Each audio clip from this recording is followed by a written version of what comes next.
प्यारे बच्चों, आज हम मोलैरिटी, मोलैलिटी और मोल फ्रैक्शन में रिलेशन लेकर आए हैं। मतलब आज हम मोलैरिटी, मोलैलिटी और मोल फ्रैक्शन के बीच एक इम्पॉर्टेंट रिलेशन डिराइव करने वाले हैं। हम एक फार्मूला बनाने वाले हैं जिस पे बेस्ड बहुत सारे प्रॉब्लम आप सॉल्व कर सकते हैं। यदि फार्मूला लर्न कर लें तो आप आसानी से बहुत सारे प्रॉब्लम सॉल्व कर सकते हैं।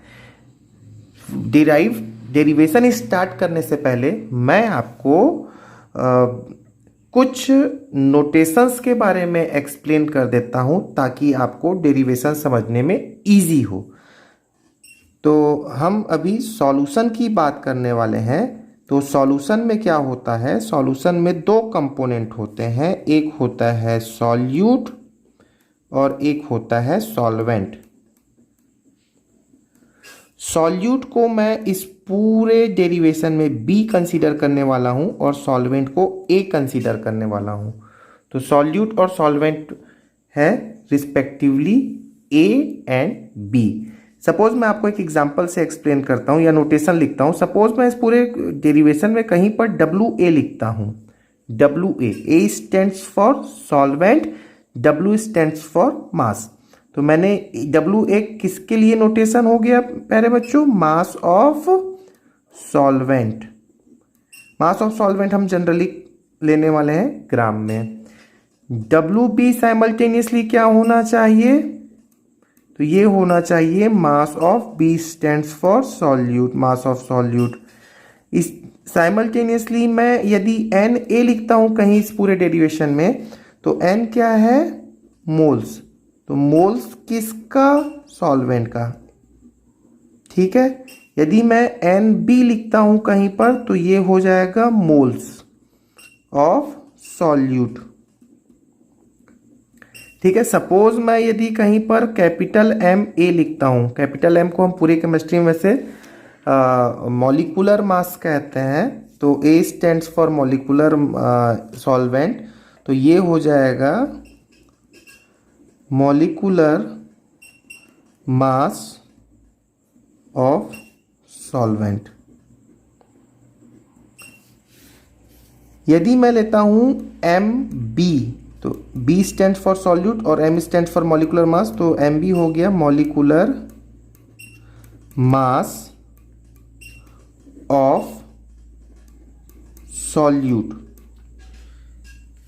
और कुछ नोटेशन मैं यूज करने वाला हूं यहां पर। मैं लिखने वाला हूं यहां पर D stands for density, density of solution. ये कौन से यूनिट में होगा प्यारे बच्चों? ये होगा ग्राम पर ml में। ठीक है, डेंसिटी ग्राम पर ml में। X मैं जो यहां यूज करने वाला हूं, X होगा, X है मास percent, mass percent of solute. ठीक है। Let us consider the volume of solution. Volume of solution यहां मैं लेने वाला हूं 1 लीटर। तो ये एक बार मैं एक्सप्लेन कर देता हूं फिर से। बाकी हर नोटेशंस को हम पूरे डेरिवेशन में यूज करने वाले हैं। सॉल्यूशन, सॉल्यूट, सॉल्वेंट, सॉल्वेंट को A, सॉल्यूट को B और साइमल्टेनियसली ये सब सॉल्यूट और सॉल्वेंट के लिए रिस्पेक्टिव लिया गया है। ठीक है।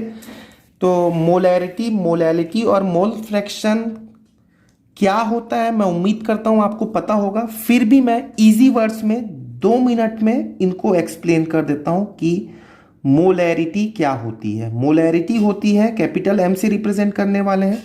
मोलैरिटी होती है number of moles of solute present और डिसॉल्व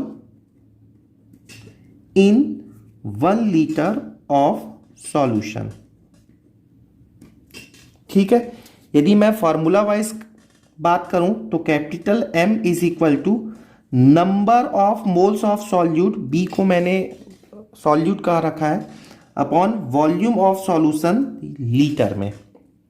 ठीक है, चलिए इसको एक एग्जाम्पल से 2 मिनट में समझते हैं। यदि मेरे पास में एक सॉल्यूशन है, कोई भी सॉल्यूशन है और इसका वॉल्यूम है सपोज 10 लीटर, ठीक है, और यदि मैं इसमें 20 मोल सॉल्यूट के डिसॉल्व कर रखा हूं, 10 लीटर में 20 है तो 1 लीटर में कितने होंगे? 2 मोल्स। यही है इस सॉल्यूशन की मोलैरिटी। क्लियर हो गया? चलिए, मैंने इस डेरिवेशन में मैंने कंसीडर किया है कि वॉल्यूम ऑफ सॉल्यूशन कितना है? 1 लीटर। तो मैं यदि यहाँ पर मोलैरिटी के फॉर्मूला में यदि वॉल्यूम को 1 कंसीडर करूँ तो मेरे पास में क्या रिलेशन निकल कर आता है? m is equal to N B. ठीक है, ये जरूरत पड़ेगी। यदि मोलैरिटी को मैं ऐसा लिखूं, नंबर ऑफ मोल्स को हम चेंज कर सकते हैं। क्या चेंज कर सकते हैं? मास of solute upon molecular mass of solute. Clear हो गया? सॉल्यूट को हमने बी का रखा है, ये बार बार मैं कहता रहूंगा। ठीक है, चलिए अब अगली बात देखते हैं। अगली बात ये है कि यदि मैं आपको मास परसेंट के बारे में बताना चाहूँ तो ये मास परसेंट होता क्या है, इसको समझ लेते हैं। सपोज एक एग्जांपल लेते हैं, फिर हम मास परसेंट के बारे में आपको बताएंगे। सपोज मेरे पास में एक सॉल्यूशन है और ये सॉल्यूशन है सपोज 10 ग्राम का। बहुत सिंपल है, 10 ग्राम सॉल्यूशन है। सपोज इस 10 ग्राम में 2 ग्राम B है और 8 ग्राम A है। ठीक है, A और B क्या होता है? ठीक है, मैं बता चुका हूं। तो 2 ग्राम यदि B है तो आपसे यदि मैं पूछूं कि B कितना परसेंट है इस सॉल्यूशन पे, तो आप बोलोगे B का परसेंट निकालना है, मतलब B हो गया, B की वैल्यू डिवाइडेड बाय 10 इंटू 100, मतलब 20%। क्लियर हो रहा है? इसी 20% को मैंने इस डेरिवेशन में x कह दिया है। क्लियर हो रहा है? तो मास परसेंट का मीनिंग आपको समझ में आया? मास परसेंट ऑफ सॉल्यूट, इसका मतलब वो x जो हमने यहां पर एग्जांपल में आपको 20 बताया है। ठीक है, तो आगे और इसका क्या यूज होगा वो आपको आगे समझ में आएगा। चलिए हम देखते हैं अब डेंसिटी ऑफ सॉल्यूशन की बात करते हैं। डेंसिटी ऑफ सॉल्यूशन, डेंसिटी वैसे होता क्या है? वो मास बाय वॉल्यूम होता है। तो यदि सॉल्यूशन की डेंसिटी की बात करना है तो मास ऑफ सॉल्यूशन लिखा मैंने अपॉन वॉल्यूम ऑफ सॉल्यूशन लिखा। डेंसिटी हमने कितना एज्यूम कर रखा है? D। कौन सी यूनिट में? ग्राम पर ml में। मास ऑफ सॉल्यूशन क्या होता है ये मुझे नहीं पता है, तो मास ऑफ सॉल्यूशन मुझे नहीं पता है। हाँ, वॉल्यूम ऑफ सॉल्यूशन मुझे पता है, कितना कंसीडर किया मैंने? 1 लीटर। लेकिन यहां पर डेंसिटी कितना है? ml में, तो आप 1 लीटर को 1000 ml लिख लेते हैं, तो ml से ml will be cancel out. तो मास ऑफ सॉल्यूशन कितना हो गया? मास ऑफ सॉल्यूशन ये कितना हो गया? 1000 इंटू D। कौन सी यूनिट में? ग्राम में। मैंने ये कैलकुलेशन क्यों किया है ये अब आपको थोड़ी देर बाद पता चलने वाला है कि आखिर मैंने मास ऑफ सॉल्यूशन क्यों कैलकुलेट किया। ठीक है, अब बात करते हैं, जैसा हमने कहा कि मास परसेंट अभी क्या होता है, मैंने आपको बताया था कि मास परसेंट होता है मास ऑफ सॉल्यूट, कौन सी यूनिट में? ग्राम में, अपॉन में मास ऑफ सॉल्यूशन इंटू 100। ये क्या हो जाएगा? मास परसेंट। ठीक है ना? अभी जो थोड़ी देर पहले मैंने एग्जांपल से समझाया था आपको मास परसेंट, इसमें इस डेरिवेशन में हमने मास परसेंट को क्या कंसीडर किया है? x। तो x रख लेते हैं हम यहां पर, इसके प्लेस पे मैंने x रख लिया है, ये x हमने कंसीडर किया है। 100 मास ऑफ सॉल्यूट मुझे तो नहीं पता है, मैं इसको एज यूजुअल लिख लेता हूं, मास ऑफ सॉल्यूट। लेकिन क्या मुझे मास ऑफ सॉल्यूशन पता है? बिल्कुल पता है। ये देखिए मास ऑफ सॉल्यूशन हमने 1000 D कैलकुलेट करके रखा है, यहाँ रख लेते हैं 1000 × D ग्राम में। तो आप यहाँ पर मास ऑफ सॉल्यूट बता सकते हैं क्या कितना होगा? तो देखिएगा 10, 0 से 0, 0 से 0 कैंसल आउट हो गए, ठीक है। यहाँ बच गया 10 और यहाँ पर 10D × x, 10xt। कौन सी यूनिट में हो गया ये? ग्राम में। मुझे मास ऑफ सॉल्यूट पता चल चुका है, मास ऑफ सॉल्यूशन पता है, तो क्या मैं मास ऑफ सॉल्वेंट बता सकता हूं क्या? तो मास ऑफ सॉल्वेंट क्या होना चाहिए? बहुत सिंपल सा बात है कि सॉल्यूशन जो होता है वो सॉल्वेंट और सॉल्यूट से मिलके बना है। तो इसका मतलब यह है कि सॉल्यूशन का mass is equal to mass of solute plus mass of solvent. तो mass of solvent is equal to mass of solution minus mass of solvent, mass of solute. तो मास ऑफ सॉल्यूशन क्या consider किया है हमने? Mass of solvent का notation क्या होना चाहिए बताइए? WA। Mass of solution solvent WA। Mass of solution कितना है? 1000 × D, ये हमने ऊपर कैलकुलेट करके रखा है, माइनस मास ऑफ सॉल्यूट कितना है? 10 × x × D। ये पूरा जो है वो मास ऑफ सॉल्वेंट है, ठीक है। अभी मास ऑफ सॉल्वेंट की भी जरूरत पड़ेगी। नाउ अब हम आ जाते हैं मोलैरिटी। मोलैरिटी क्या होती है? Number of moles of solute upon में वॉल्यूम ऑफ सॉल्यूशन जो कि 1 है, ठीक है। अब number of moles of solute को मैं क्या लिख सकता हूं? मास of solute upon molecular mass of solute, ठीक है। क्या हमने मास ऑफ सॉल्यूट कैलकुलेट करके रखा है? यहां पर देखिएगा मास ऑफ सॉल्यूट हमने कैलकुलेट किया हुआ है 10 × x × D ग्राम में। इसे मैं यहां पर पुटअप कर देता हूं, तो मुझे ये क्या मिलता है? m is equal to 10 × x × D upon MB। ये बहुत इंपॉर्टेंट रिलेशन है मोलैरिटी के लिए। तो मैं आपको अब इस डेरिवेशन को आपको ना किसी एग्जाम में पूछेगा, ना बोर्ड में पूछेगा, ना कॉम्पिटिटिव एग्जाम में पूछेगा। किसी एग्जाम में इस डेरिवेशन को आपसे नहीं पूछेंगे। बस आपको क्या लर्न करना है? सपोज आपको मास परसेंट गिवन है सॉल्यूट का, मास परसेंट ऑफ सॉल्यूट आपको गिवन है किसी प्रॉब्लम में,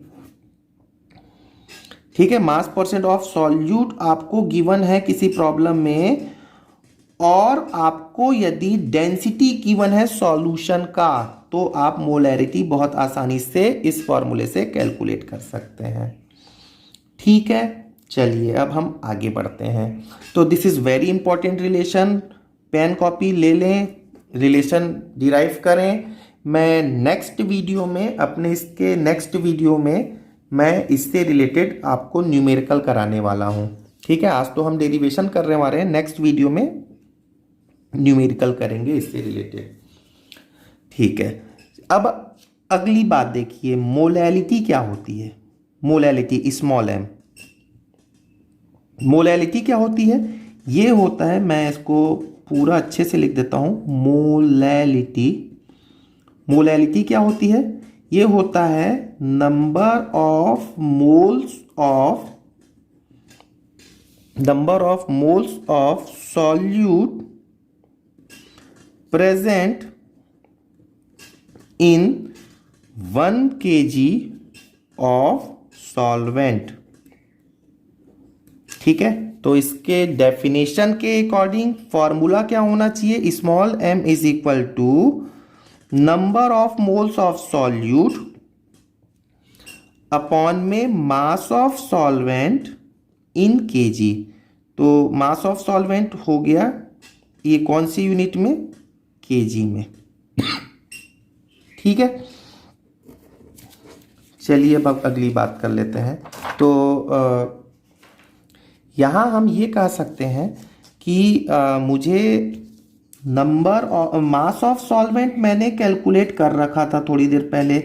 मास ऑफ सॉल्वेंट मैंने कैलकुलेट कर रखा है, मैं आपको पेज में दिखाता हूँ। ये हमने कैलकुलेट कर रखा है मास ऑफ सॉल्वेंट।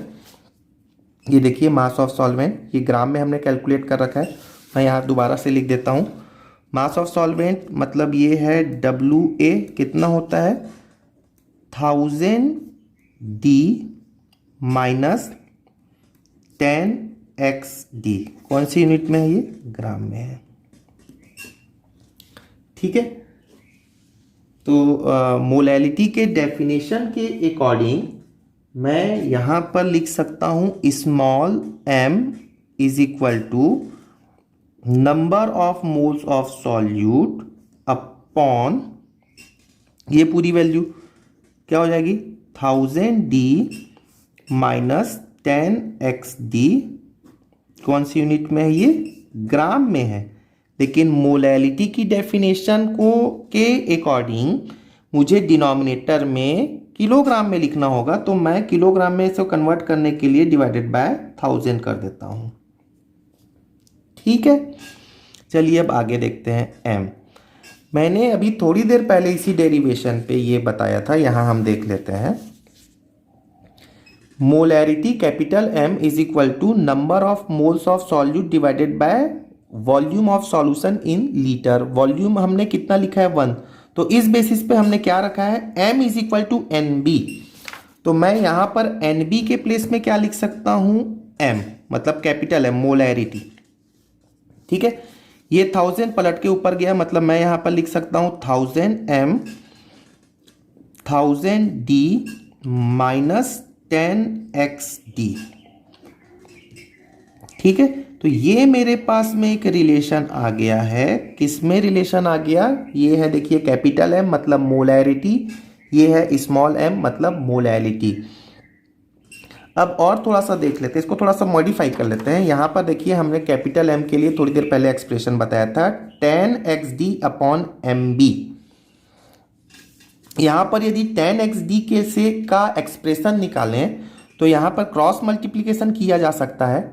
तो 10XD की वैल्यू क्या होनी चाहिए यहाँ पर, जो जिसे मैं यहाँ पर लिख सकता हूँ। पहले तो मैं यहाँ लिख लेता हूँ, क्या रिलेशन लिखा था हमने 10XD अपॉन MB। तो यहाँ पर 10XD is equal to MMB। इस 10XD के प्लेस पे मैं MMB लिख सकता हूँ। तो ये क्या रिलेशन होना चाहिए, small m is equal to 1000 m upon 1000 D minus MMB। तो ये एक्चुअली में बहुत इंपॉर्टेंट रिलेशन मेरे पास में आ गया। If you know the molarity, only molarity and density of the solution, then you can get the small m with the help of this formula। एक बार किसी exam में इसी फॉर्मूले को थोड़ा मॉडिफाई करके पूछा था, वो मैं आपको बताता हूं। वो क्या पूछा था ऑब्जेक्टिव में, यदि आप इससे इन्वर्स कर दें तब क्या ये फॉर्मूला कैसा होगा। इसको मैं ऐसा कर सकता हूं 1/m इज इक्वल टू, देखिए इन्वर्स करने पे क्या हो जाएगा, ये वाला ऊपर हो जाएगा, ये पोर्शन नीचे हो जाएगा। मतलब मैंने लिखा इसे 1000 D minus MMB upon 1000 M। ठीक है, सेपरेट कर लेते हैं। तो 1/m is equal to 1000 D upon 1000 M minus MMB upon 1000 M। ठीक है, ये 1000 से 1000 कैंसल आउट हुआ, ये m से m कैंसल आउट हुआ। तो 1/m D/m minus MB upon 1000। ये फॉर्मूला किसी ऑब्जेक्टिव में पूछा हुआ क्वेश्चन है कि क्या है।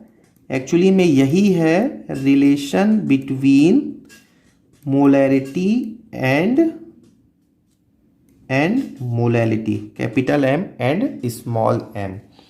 ठीक है प्यारे बच्चों, तो उम्मीद करता हूँ आपको समझ में आ रहा होगा। डेरिवेशन बड़ा है तो डेरिवेशन आपको केवल समझना है, लेकिन फाइनली यदि फॉर्मूला लर्न कर सकें तो फॉर्मूला लर्न करें, क्योंकि कई बार क्वेश्चन में ये पूछ दे देता है, बहुत इंपॉर्टेंट होता है, जो बहुत डिफिकल्ट होता है इस फॉर्मूले के बगैर बनाना। यदि आपको सॉल्यूशन में स्मॉल m पता है, सॉल्यूशन का स्मॉल m पता है, सॉल्यूशन का कैपिटल M पता है, और डेंसिटी यदि कैलकुलेट करना हो तो आप इस फॉर्मूले को यूज कर सकते हैं। चलिए अब हम वीडियो में आगे बढ़ते हैं और ये समझने की कोशिश करते हैं कि आखिर मोल फ्रैक्शन का मोलैलिटी से क्या रिलेशन होता है। ठीक है, तो अभी हम देखने वाले हैं relation between molality and mole fraction.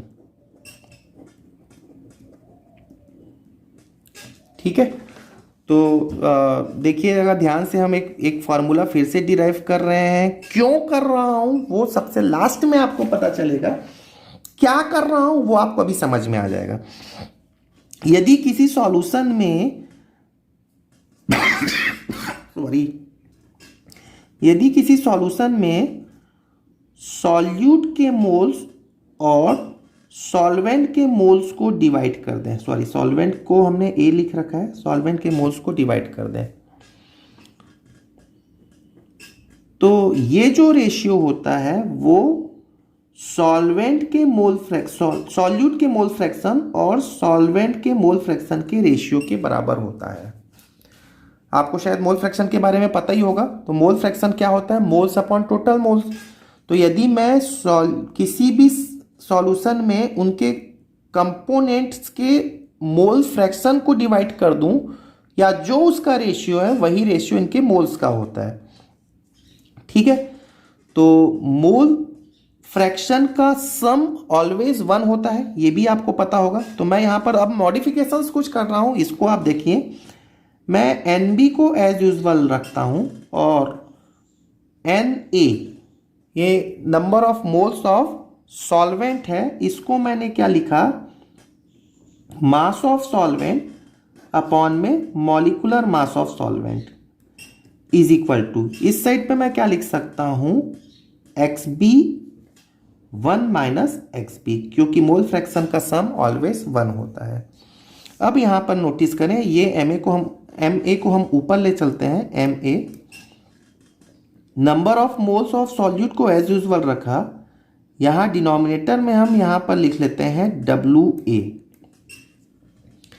ठीक है, WA, तो इसे थोड़ा सा मॉडिफाई किया है हमने, बस कुछ नहीं। अब मैं यहां पर यदि मैं डिनोमिनेटर में 1000 से डिवाइड कर दूं और 1000 से मल्टीप्लाई कर दूं तो कुछ फर्क तो पड़ना नहीं है। यहां एज यूजुअल लिख लेते हैं XB 1 माइनस XB। ठीक है, मैंने ऐसा क्यों किया अब आपको समझ में आएगा। ये वाले पोर्शन को थोड़ा सा आप नोटिस करिए, क्या है ये, number of moles of solute, denominator में मास ऑफ सॉल्वेंट और डिवाइडेड बाय 1000 कर दिया, मतलब ये कौन सी यूनिट में कन्वर्ट हो गया, किलोग्राम में। ठीक है, तो number of moles of solute divided by mass of solvent in KG, इस टोटल जो मैंने सर्कल कर रखा है ये एक्चुअली टोटल क्या बन गया, small m, small m into MA upon में 1000। स्मॉल m क्या होता है, यही तो मोलैलिटी है, क्या हो गया, XB 1 माइनस XB। यदि मैं इस फॉर्मूले को और मॉडिफाई करूं तो small m is equal to क्या होना चाहिए बताइए, तो ये 1000 यहां आ गया, 1000 XB upon 1 minus XB into MA। This will give the relation between mole fraction and molality. अब मैं लास्ट में एक बात आपको समराइज कर देता हूं। अब आपको ये डेरिवेशन एक बार समझने के बाद दोबारा कुछ करने की जरूरत नहीं। आप 3 मेजर फॉर्मूला याद रखें। कैपिटल M मतलब molarity is equal to 10xD upon MB, ये एक फॉर्मूला है। मैं लास्ट में इसको एक बार फिर से बोलूंगा। M इज इक्वल टू आपको ये लिखना है 1000D माइनस MB, और लास्ट में आपके लिए फॉर्मूला हो गया, लास्ट फॉर्मूला है M is equal to 1000XB 1 minus XB into MA। ठीक है, अब लास्ट देख लेते हैं। ये 3 फॉर्मूला हमने रखा है। यदि आपको क्वेश्चन में x पता है, मतलब मास परसेंट पता है और डेंसिटी पता है, और मोलैरिटी कैलकुलेट करने बोलता है, तो आप यहाँ पे मोलैरिटी कैलकुलेट कर सकते हैं। ये तो नॉर्मली नोन होता है। Once you get the capital M, इस वैल्यू को आप यहां पुट अप कर दें। डेंसिटी तो नोन है ही है, M पता तो है ही है, ऊपर से पता चल जाएगा M, तो स्मॉल m आ गया। और जैसे ही आपको स्मॉल m पता चल गया, आप उसे यहां रख दें तो आपको मोल फ्रैक्शन कैलकुलेट हो जाएगा। तो ये 3 फॉर्मूला आप याद रखने वाले हैं। एनसीईआरटी के सॉल्यूशन चैप्टर में, इंटेक्स में और एक्सरसाइज में बहुत सारे प्रॉब्लम है, 3-4 प्रॉब्लम है, जिसमें आपको मास परसेंट गिवन है, डेंसिटी नोन है, और उसके बेसिस पे आप मोलैरिटी, मोल फ्रैक्शन और मोलैलिटी, ये 3 कैलकुलेट कर सकते हैं। तो उम्मीद करता हूं आपको अच्छे से समझ में आ गया होगा। यदि आप चैनल में नए हैं तो आप इसे ज़रूर सब्सक्राइब करें, ताकि आपको मेरे नेक्स्ट वीडियो का नोटिफिकेशन मिलता रहे। बेल आइकॉन ज़रूर दबा दें। Thank you.